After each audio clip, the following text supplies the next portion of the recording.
आज हम स्टार्ट कर रहे हैं पेल्विस के क्लिनिकल, और पेल्विस के भी किस टॉपिक के या किस सेक्शन के, उसका नाम है पेल्विक गिर्डल। तो जो पेल्विक गिर्डल या फिर इसको हम बोनी पेल्विस भी बोल सकते हैं। तो पेल्विक गिर्डल किस तरह बनता है? दो हिप बोन और पीछे सैक्रम, और दो हिप बोन और सैक्रम पीछे से जुड़ी हुई है सैक्रोलिक जॉइंट से, और आगे जुड़ी हुई है प्यूबिक सिम्फिसिस से। तो हम वो स्टार्ट करें। तो इसमें जो पहला क्लिनिकल वो है variation in male and female pelvis. तो पहला क्लिनिकल का नाम है वेरिएशन इन मेल और फीमेल। इस क्लिनिकल का दूसरा नाम क्या होगा? Deformities of pelvis. Deformities of pelvis. पहले हम जनरल बातें लिख लेते हैं, फिर हम इसको डिवाइड करेंगे चार कैटेगरी में। जो पेल्विस की डिफॉर्मिटीज होती है तो वो डिस्टॉर्शिया काज करेगी लेबर में या फिर चाइल्ड बर्थ में, काफ़ी ज़्यादा डिफिकल्टी काज करेगी। तो जो डिफॉर्मिटीज़ है पेल्विस की, डिफॉर्मिटीज ऑफ पेल्विस, ये क्या करेगी? ये ऑब्स्ट्रक्शन काज करेगी पैसेज की, जिसमें से फीटस को गुजरना होता है चाइल्ड बर्थ में। दूसरा ये कर सकती है कि ये एबनॉर्मल कंडीशन भी काज करवा सकती है। वो एबनॉर्मल कंडीशन कौन कौन सी होगी? पहला माल प्रेजेंटेशन होगी। माल प्रेजेंटेशन का मतलब होता है कि नॉर्मल जो डिलीवरी होती है इसमें बेबी का हेड सामने बाहर आता है, लेकिन अगर बेबी का हेड सामने ना आए तो उसको माल प्रेजेंटेशन बोलते हैं। अगर बेबी का हेड पहले आ जाए जो कि नॉर्मल होता है उसको बोलते हैं प्रेजेंटेशन। तो पहला माल प्रेजेंटेशन हो सकती है, या फिर वो मैल पोजिशन ऑफ फीटस, यानी फीटस की पोजीशन ठीक नहीं है, या फिर premature rupture of foetal membrane. Foetal membrane चार पर मुश्तमिल होती है। एक एलेंट्रॉइड था, ओके, यॉर्क सैक, इन पर मुश्तमिल होती है। तो premature rupture of foetal membrane ये भी हो सकता है पेल्विस की डिफॉर्मिटी से, या फिर फीटस की मैल पोजीशन भी हो सकती है, जिसकी वजह से मैल प्रेजेंटेशन हो जाएगी। इन दो की वजह से फाइनली लेबर के अंदर या अपनी चाइल्ड बर्थ के अंदर काफ़ी डिफिकल्टी होगी। इस कंडीशन को बोलेंगे डिस्टॉर्शिया, यानी डिफिकल्ट लेबर। तो ये तो हो गया। जो पेल्विक डिफॉर्मिटीज़ हैं इनका कॉज क्या होते हैं, इसके इफेक्ट तो हमने देखे पेल्विक डिफॉर्मिटीज़ के। इसके इफेक्ट आ गया, इसके कॉज क्या होगा? उसकी कॉज होती है वो कंजेनिटल भी हो सकते हैं या फिर एक्वायर्ड भी हो सकते हैं। तो मैं कॉज को दो कैटेगरी में डिवाइड कर सकता हूँ, कंजेनिटल और दूसरा एक्वायर्ड। जो कंजेनिटल होता है वो रिलेटिवली रेयर होता है, जो एक्वायर्ड होता है थोड़े से कॉमन होते हैं। जो एक्वायर्ड होती है वो किस किस वजह से हो सकते हैं, इसको मैं थोड़ा जूम कर लूँ।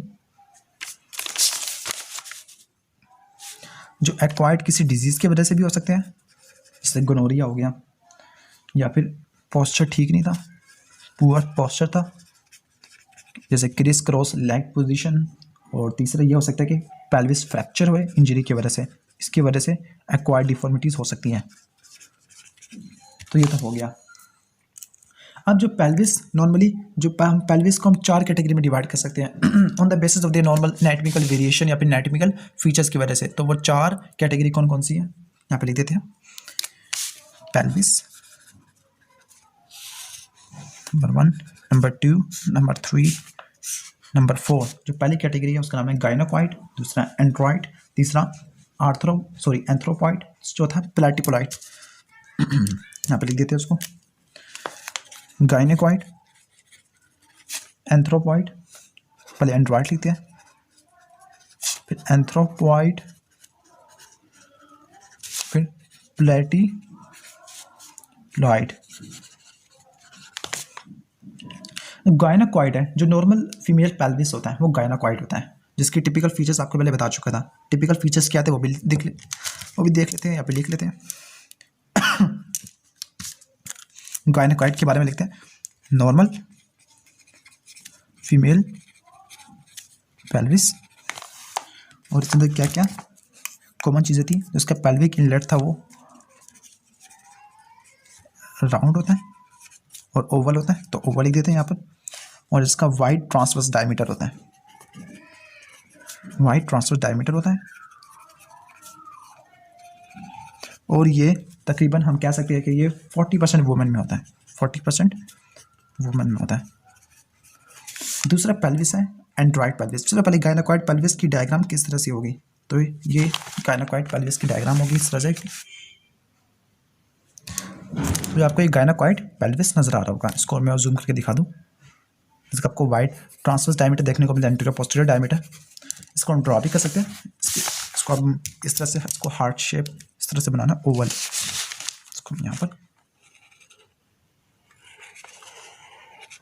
तो ये क्या होगा, गायनाकॉइड पेल्विस होगा। तो मेरे को ज़्यादा ही ओवल बना दिया, हालांकि ज़्यादा इतना ज़्यादा ओवल नहीं होता, तो मुझे औरों को ज़्यादा बनाना पड़ेगा।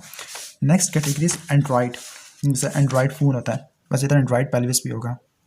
जो एंड्रॉइड पेल्विस होता है वो तकरीबन 33% वुमेन में होता है, जिस तरह गायनाकॉइड 41 में था। और इसको हम कह सकते हैं कि ये मेल पेल्विस भी बोल सकते हैं, इसको मेल या फिर फनल शेप पेल्विस, किसी शेप मेल जैसी होती है, फनल शेप पेल्विस भी होते हैं। और इसमें होता क्या है, इसमें जो आउटलेट होता है वो काफ़ी ज़्यादा छोटा होता है, आउटलेट कॉन्ट्रैक्टेड होता है। जो पेल्विक इनलेट की जो शेप होती है वो हार्ट शेप होती है।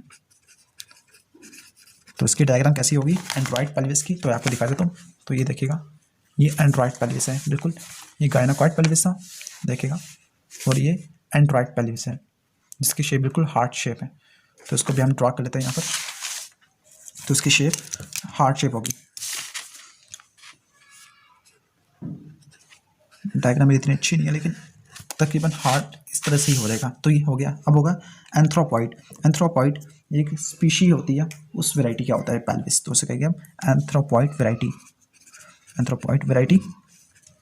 और ये तकरीबन जो पेल्विस होता है एंथ्रोपॉइड, ये 24% वुमेन में होता है, 24% वुमेन में होता है। इस पेल्विस में होगा कि काफ़ी ज़्यादा लॉन्ग शेप, लॉन्ग होगा, नैरो होगा और ओवल शेप होगा। मैं आपको दिखाता हूँ किस तरह से होगा। ये आप देखिएगा, ये एंथ्रोपॉइड है। एंथ्रोपॉइड में काफ़ी ज़्यादा ओवल आ गया, यानी इतना ज़्यादा ओवल आ गया, ये इतना ओवल आ गया। और इसके अलावा इसकी शेप यहाँ से देखिएगा, इतना ज़्यादा ओवल, यानी ये एंट्रोपोस्टीरियरली ज़्यादा ओवल है as compare to transverse diameter. तो ये हो गया एंथ्रोपॉइड। तो एंथ्रोपॉइड में भी हम इसको इस तरह ड्रा कर सकते हैं। बड़े खराब ड्राइंग है मेरी। तो नेक्स्ट है प्लेटिपोलाइड। प्लेटिपोलाइड ये पेल्विस होता है, तकरीबन 2% वुमेन में होता है और ये काफ़ी ज़्यादा रेयर पेल्विस है। इस पेल्विस में होगा क्या, ये पेल्विस एंथ्रोपॉइड का बिल्कुल उलट होगा।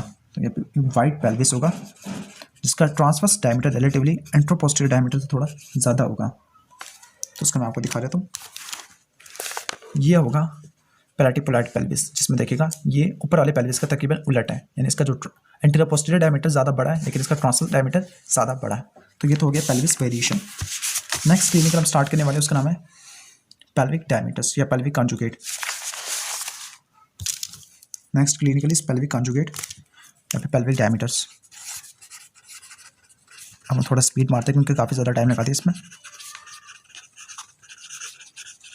जो पेल्विक डायमीटर या फिर पेल्विक कॉन्जुगेट, इसमें हमने स्पेसिफिकली 3 डायमीटर को पढ़ना है और इनकी सिग्निफिकेंस को देखनी है। तो पहला डायमीटर होगा, लिख लेते हैं यहाँ पर कौन से डायमीटर को पढ़ना हमने। एक होगा ट्रू कॉन्जुगेट या फिर ट्रू ऑब्स्टिकल भी बोल सकते हैं इसको, क्योंकि ऑब्स्टिशियल के लिए ज़्यादा इंपॉर्टेंट होता है। ट्रू ऑब्स्टिकल कॉन्जुगेट या फिर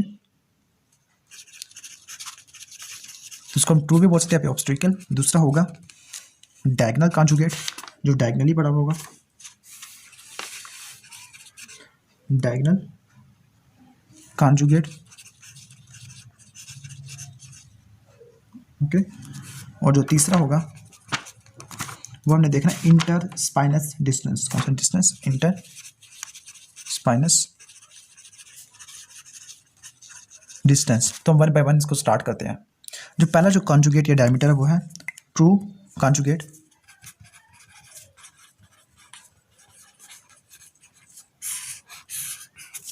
कॉन्जुगेट है तो पहले इसकी डेफिनेशन पढ़ लेते हैं, डायमीटर कहाँ से लेकर कहाँ तक एक्सटेंड करता है। तो ये डायमीटर असल में सैक्रल प्रोमोटरी के मिडिल से स्टार्ट होता है। तो ये मिडिल ऑफ सैक्रल प्रोमोटरी, सैक्रल प्रोमोटरी के दरमियान से स्टार्ट होके ये प्यूबिक सिम्फिसिस जाएगा। प्यूबिक सिम्फिसिस के कौन से पार्ट के, पोस्ट्रो सुपीरियर पार्ट और प्यूबिक सिम्फिसिस। आपको मैं डायग्राम से दिखाता हूँ।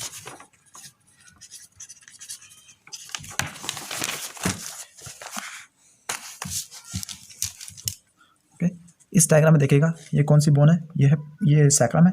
इस सैक्रम को जो S1 वर्टिब्रा होता है उसकी प्यूबिक सिम्फिसिस, सॉरी सैक्रल प्रोमोटरी है। सैक्रल प्रोमोटरी के सुपीरियर मार्जिन से एक लाइन स्टार्ट होगी और वो लाइन मैं इसको जूम करके दिखा देता हूँ, और वो लाइन असल में प्यूबिक सिम्फिसिस के पोस्टो सुपीरियर, ये प्यूबिक सिम्फिसिस है, तो ये प्यूबिक सिम्फिसिस का सुपीरियर और ये पोस्टीरियर होता है, ये लाइन होगी, इसको बोल रहे हम ट्रू कॉन्जुगेट या फिर obstacle conjugate.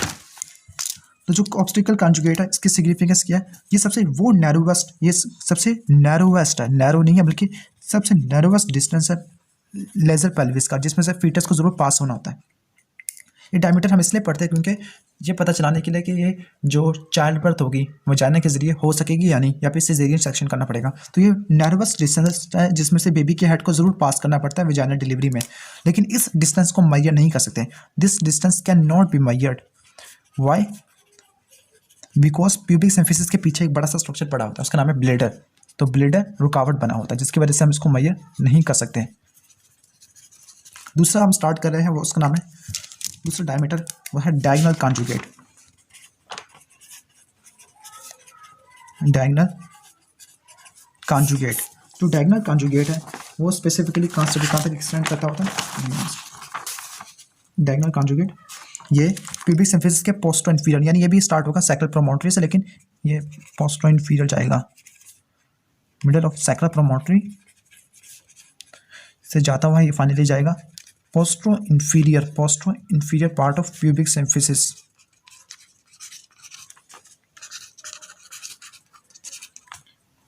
Okay, true conjugate को मेजर इसलिए नहीं कर सकते थे क्योंकि ब्लेडर पड़ा हुआ था, लेकिन इसको मेजर कर सकते हैं। तो इसको मेजर करने का एक तरीका इस तरह से बताया हुआ है कि मैं आपको दिखा देता हूँ आपको कि इसमें 2 फिंगर्स यूज़ करनी पड़ती हैं।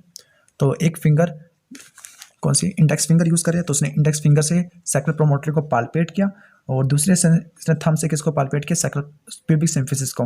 तो इसने एक लाइन खींची जो कि इंडेक्स फिंगर से लेकर थंब तक जा रही थी। इस लाइन को उसने कहा क्या, डायगोनल कॉन्जुगेट। जो डायगोनल कॉन्जुगेट होता है तो इसकी लेंथ या फिर लंबाई कितनी होती है, 11 सेंटीमीटर होती है। इसको यहाँ पे लगेंगे 11 सेंटीमीटर लॉन्गर होता है। तो ये भी हो गया। नेक्स्ट हम देख लेते हैं तीसरा डायमीटर, उसका नाम था इंटरस्पाइनस डिस्टेंस। इंटरस्पाइनस डिस्टेंस, तो हेडिंग दे देते हैं यहाँ पर, तीसरा डायमीटर होगा, तीसरा डिस्टेंस इंटरस्पाइनस डिस्टेंस। नाम से जाहिर है कि ये 2 स्केल स्पाइन के दरमियान में होगा। Okay, the distance between the scale spine is called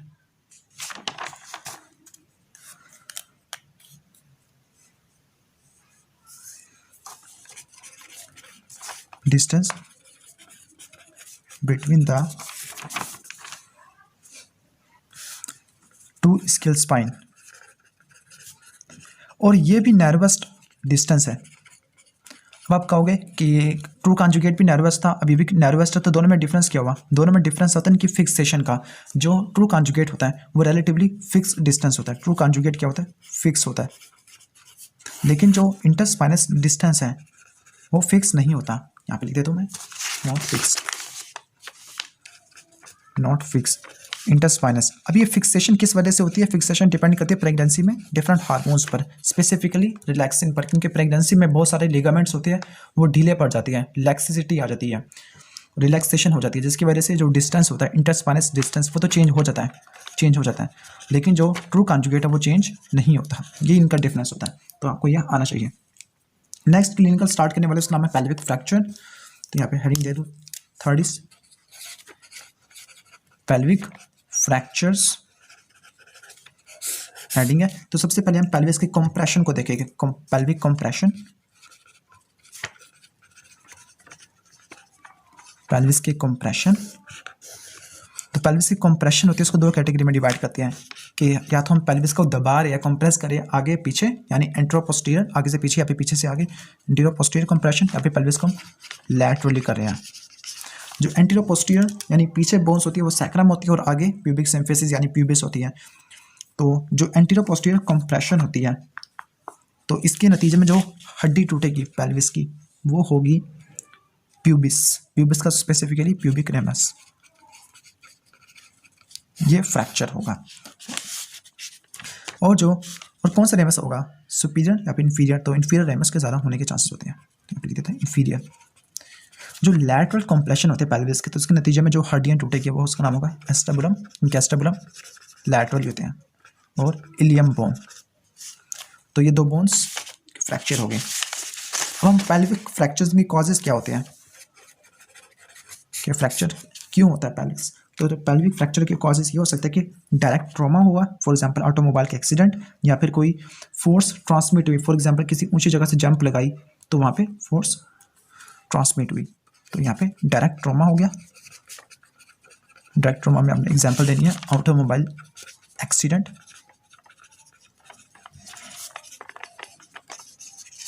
दूसरा ये हो सकता है कि किसी हैवी ऑब्जेक्ट, यानी हमने किसी सिग्निफिकेंट हाइट से फॉल किया, तो फॉल ऑन ग्राउंड, तो ये इसके दो काजेज हो गए। जो वीक एरिया कौन सी है पेल्विस के, जिनके फ्रैक्चर होने के चांसेस ज़्यादा है, तो वीक एरियाज कौन से हो गए,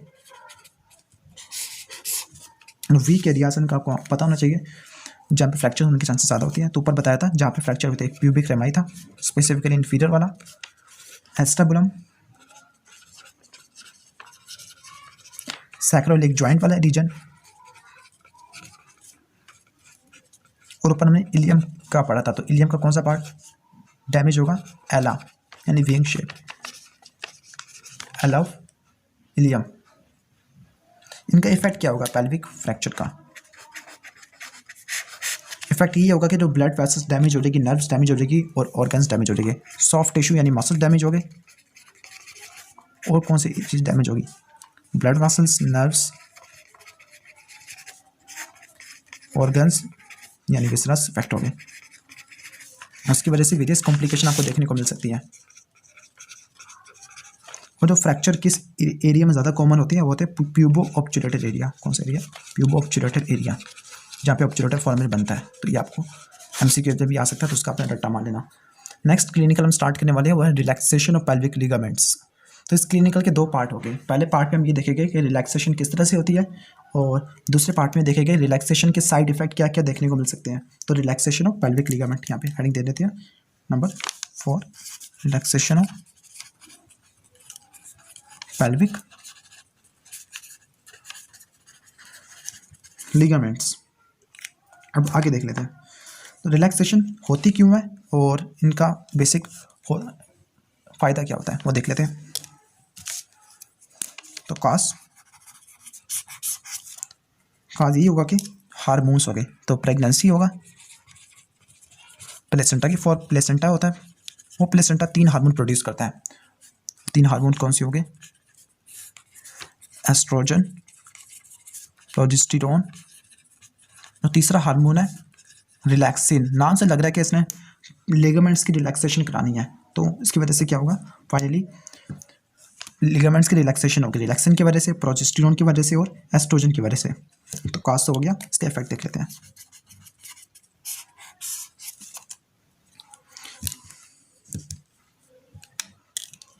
अब रिलैक्सेशन होगी पेल्विक लिगामेंट की, पेल्विक लिगामेंट की, और स्पेसिफिकली अगर मैं बात करूं तो 2 रीजन्स की, या फिर 2, एक जॉइंट की और एक लिगामेंट की, या फिर 2 जॉइंट से आप बोलो, प्यूबिक सिम्फिसिस और दूसरा सैक्रोइलिक जॉइंट, इनकी रिलैक्सेशन हो जाएगी, यानी ढीले पड़ जाएंगे। जब ये ढीले पड़ जाएंगे तो फिर जो पेल्विस की मोबिलिटी है काफ़ी ज़्यादा बढ़ जाएगी, और ये पेल्विस की मोबिलिटी फैसिलिटेट करेगी चाइल्ड बर्थ को, facilitating the passage of foetus through birth canal.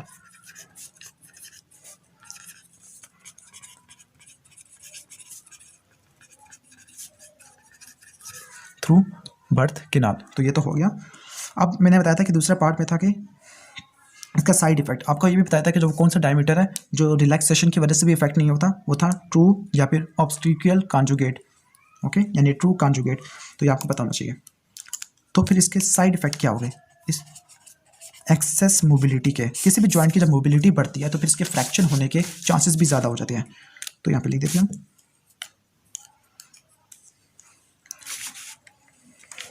For example अगर रिलैक्सेशन होता है सैक्रोइलिक लिगामेंट की होती है, जो सैक्रोइलिक जॉइंट का पार्ट होती है, तो इसकी वजह से क्या होगा, हम लिख देते हैं रिलैक्सेशन ऑफ सैक्रोइलिक लिगामेंट्स। तो फाइनली जो सैक्रोइलिक जॉइंट का एक इंटरलॉकिंग मैकेनिज्म होता है जो स्टेबिलिटी प्रोवाइड करता है, तो इंटरलॉकिंग मैकेनिज्म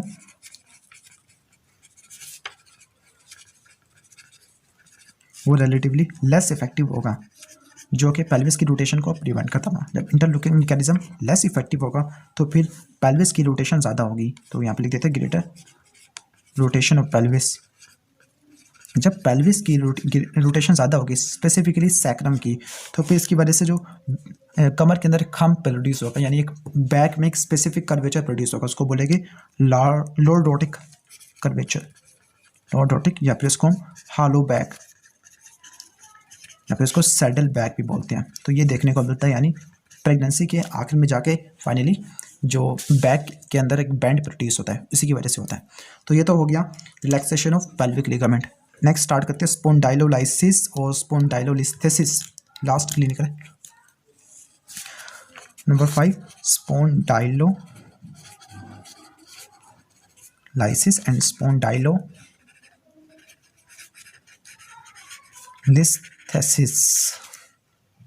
तो इस क्लिनिकल के दो पार्ट हो गए। तो पहले हिस्से में हम देखेंगे स्पोंडाइलोलाइसिस, फिर हम देखेंगे स्पोंडाइलोलिस्थेसिस। स्पोंडाइलोलाइसिस स्टार्ट करते हैं। स्पोंडाइलोलाइसिस स्टार्ट करने से पहले बताता चाहूँ कि वर्टिब्रा के कितने पार्ट होते हैं, इसकी बॉडी और इसका होता है कुछ प्रोसेसेस होते हैं। तो मैं आपको दिखा देता हूँ।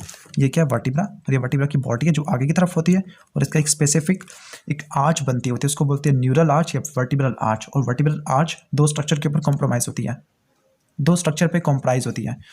वो दो स्ट्रक्चर होते हैं, एक लैमिना, दूसरा पेडिकल। फॉर एग्जांपल इस डायग्राम में देखिएगा, इसकी बॉडी के जो आगे की तरफ है और जो इसके कुछ नजर आएगा एक आर्च नुमा स्ट्रक्चर, इसको बोलते हैं न्यूरल आर्च या फिर वर्टिब्रल आर्च। और ये दो स्ट्रक्चर से मिलकर बनती है। एक वर्टिकल बार्स को बोलते हैं हम लैमिना, और इसको बोलते हैं पेडिकल। तो जो लैमिना और पेडिकल इन दोनों को आपस में मिला दो तो क्या बनता है, न्यूरल आर्च या वर्टिब्रल आर्च। तो ये वर्टिब्रल आर्च हो गया और ये बॉडी हो गया।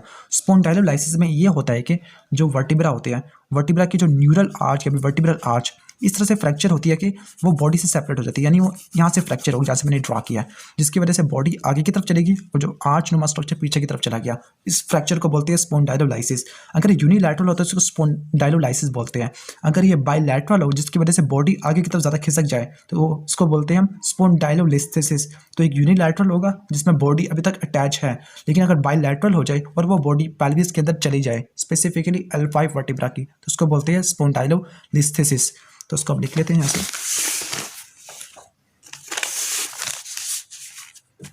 तो स्पोंडाइलोलाइसिस की डेफिनेशन क्या होगी, द सेपरेशन ऑफ